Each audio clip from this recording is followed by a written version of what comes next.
My name is Jeff Morgan, and I am here today with Taran Champagne. Taran, it's so good to see you again.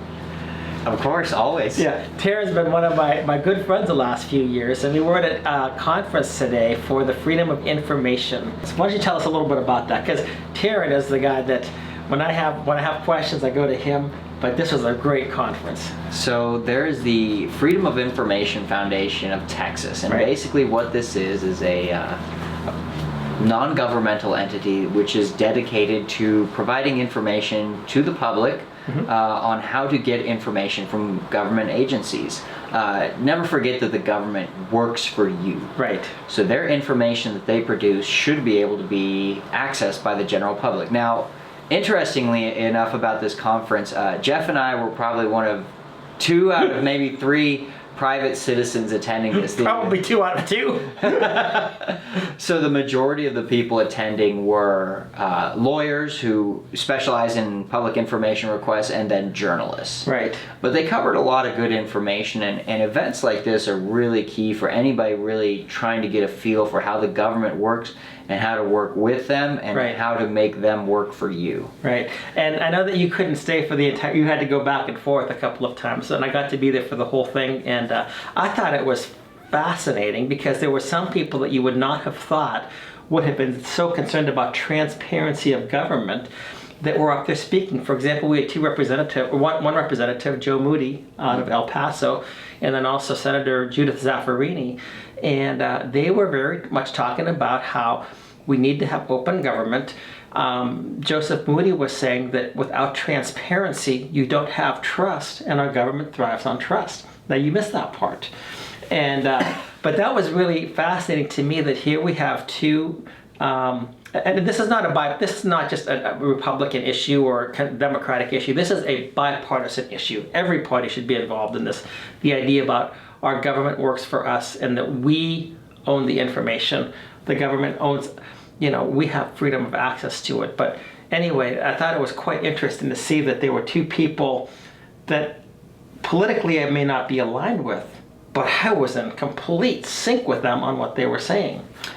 Absolutely, and really, issues like this is where you can go and approach and get that inroads with them and say, hey, I saw you speak at this conference about this issue that me personally, I'm passionate about it. Right. And I know for others who are in the fight to reform family law, this is essential, and this is your way that potentially you could make inroads with, Senator Zaffirini, who, if I remember reading correctly, has passed the most bills the past 4 legislative sessions. Yeah. So she is a powerhouse. She is. She's the champion of passing bills.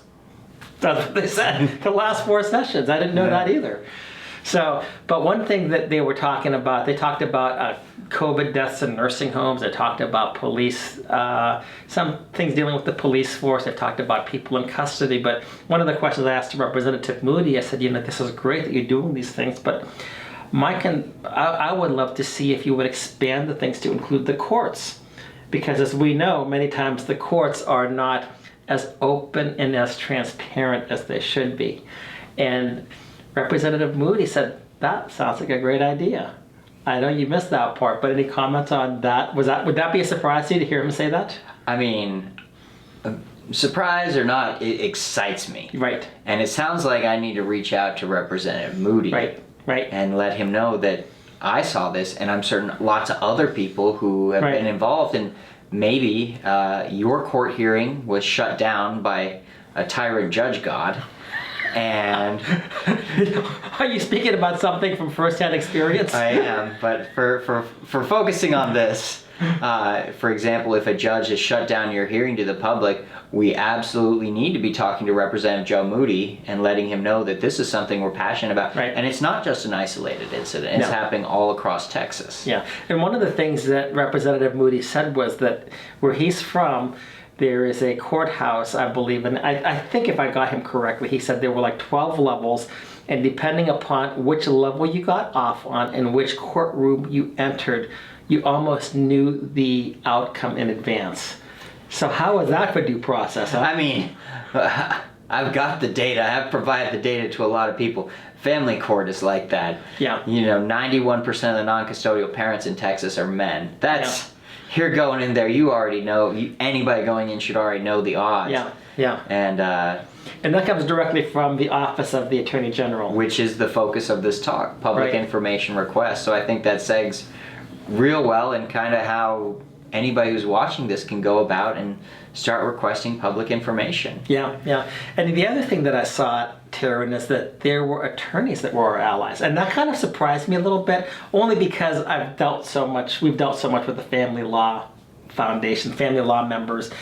But there were attorneys, they want to know what the data says. If we don't have the data, we can't even make proper decisions. And when the government hides the data from us, Or the government doesn't want to listen to the data. or the government doesn't want to listen to the data.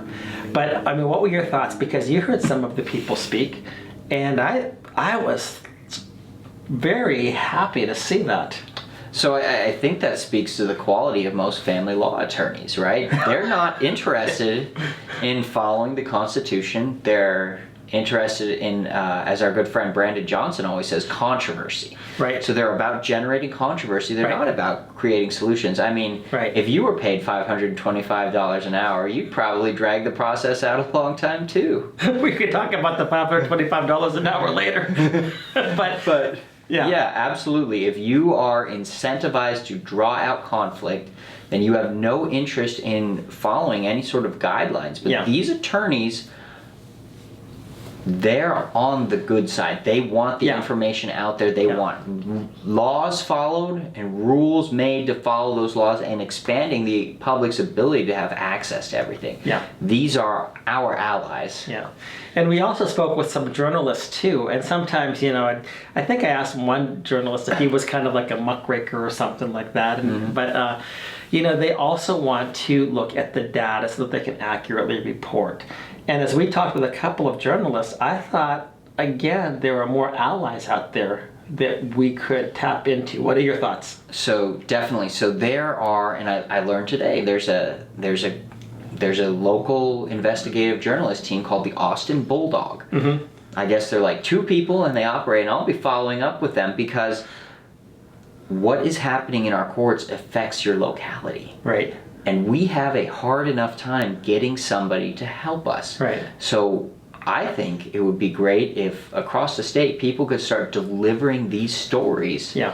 to these investigative journalists. Yeah. You can hand them a great story on a silver platter. Yeah, and we could give them enough stories to last them for a year. Let them get all the credit if we can help provide them to expose the darkness, the evil, and the corruption and the wickedness of our family court system.